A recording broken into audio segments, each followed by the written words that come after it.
You guys ready? Yeah. Man. All right, Gene. What's it like to be back here in Knoxville for game day? Look at this. It's perfect. It's God's country, man. When we, every week when they announce it, you hope. There's really not been much of a reason to come back to Knoxville, sadly. So when they announced it, man, I'm like high-fiving myself, hugging my wife, calling the grandkids, saying, we're watching the game Saturday. So this is great for me. I mean, I love walking around this place. Couldn't have a better day, and I just hope it's a good game. What are you expecting from this weekend?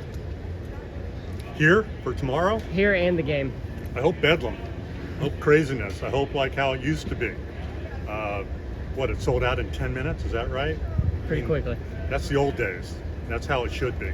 So, I'm a traditionalist. I liked it when Florida and Tennessee were like every year, and it meant something. So it's good for this to feel relevant again. Gene, did you feel like Josh was a good fit when he was hired? And just what do you see now in year two? I want to put that in context because I'm a proud Tennessee alum. Love the place.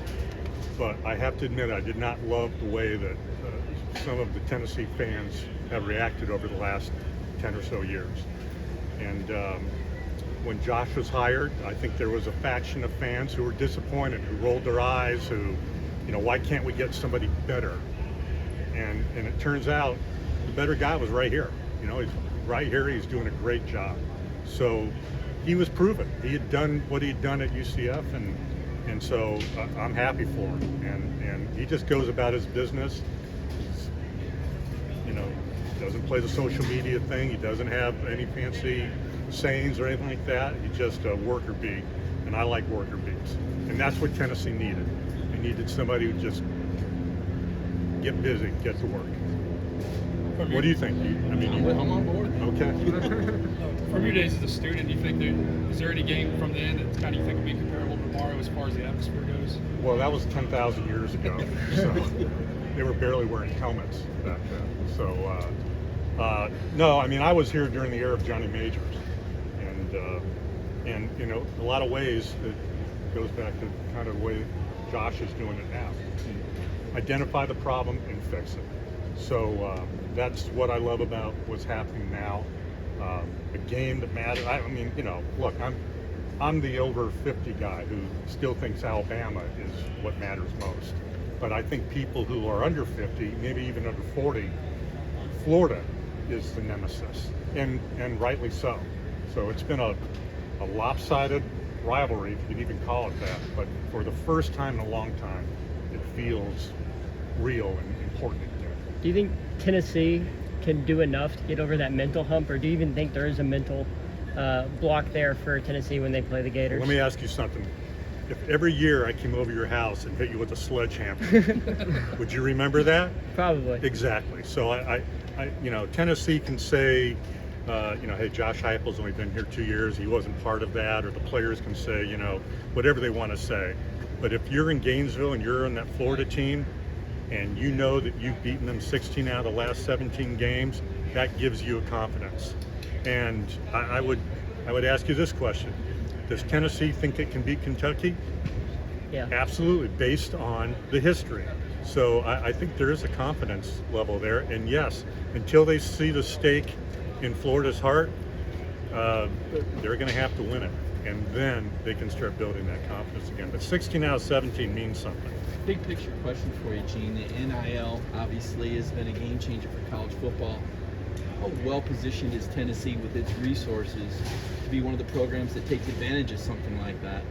Did they get the guy for $8 million? Is that the figure people are knocking around?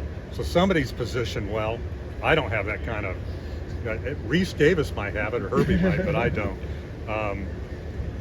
Yeah, there's no reason why Tennessee can't be competitive in every market.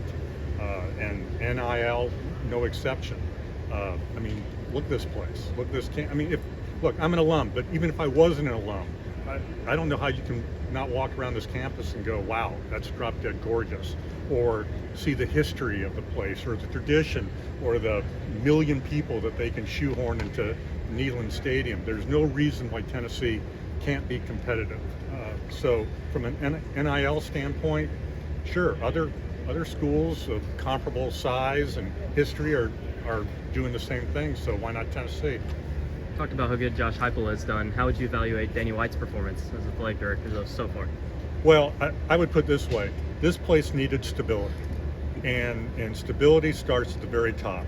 And places like Oklahoma, when Bob Stoops was there and Joe Castiglione was the AD, and they had the same president, that matters. So Tennessee's had so much turnover on the highest level, at the coaching level, at the AD level. At some point, the only way that you fix that is that you settle on people and you give them a chance to do their jobs. So I'm big on stability, and I think if you go back and look at the schools that are successful, programs that are successful, it's because they have that top to bottom stability. Gene, when was your first game day in Knoxville, and what do you remember most about that? Well, I know the last time we were here was 2016. I think maybe I've been here twice, but for sure 2016. They embarrassed me with I was a really crappy walk-on for a brief period of time here for majors, and somehow somebody dug up a photo of me from then, from a spring game, and I had hair back then, so that's how long ago it was at Tennessee. Like I said, I love coming here. Any excuse to come here, I'm with it. If they want to embarrass me tomorrow, I'm all for it. That means I can get up here on the hill, walk around this gorgeous place, and be a part of it. Your pick tomorrow and the pick of some of the other ones? Boy, I don't know who I would take. Look, I'm going to root for Tennessee. My heart's always going to win over the brain. But like I said, anybody who thinks Florida is not going to come in here and be ready to go, and they have to be insulted by what's the spread, 10.5 points? They have to be insulted by that. So I expect Florida to play like Florida in the past, and just hoping that this time it's Tennessee that isn't over there in the corner crying again like they have been. Let me rephrase that: not crying, but they've been beaten in so many heartbreaking ways. It'd be nice if it was the other way around. There's so much surrounding this weekend too, with it being Florida, their Checkering Stadium, game days here. How perfect of a rivalry weekend is this shaping up to be? First of all, it's gorgeous weather. The place is going to be packed. They're doing the checkerboard. Who was it? Was it Heupel that said you can't expect it? I mean, he thinks this will be the loudest stadium in America tomorrow. I'm not going to dispute that. These 10 games sold out in a nanosecond. Everything is set up for this to be a memorable day for Tennessee tomorrow. So let's hope it is. We have time for one more? No, hey, thanks for humoring me. Thank you. Thank you, Gene. Okay. So you got your start here at the Daily Beacon. What do you take most from that time as a student journalist? I should have gotten out of business a long time ago. No, yeah. No, I loved it. I mean, do people read newspapers anymore? I hope so. But look, this was, how they always say college are the best years of your life? Man, best 7 years of my life. Isn't that what Belushi said? No, it was great. But thanks for asking me out here. I appreciate it. All right.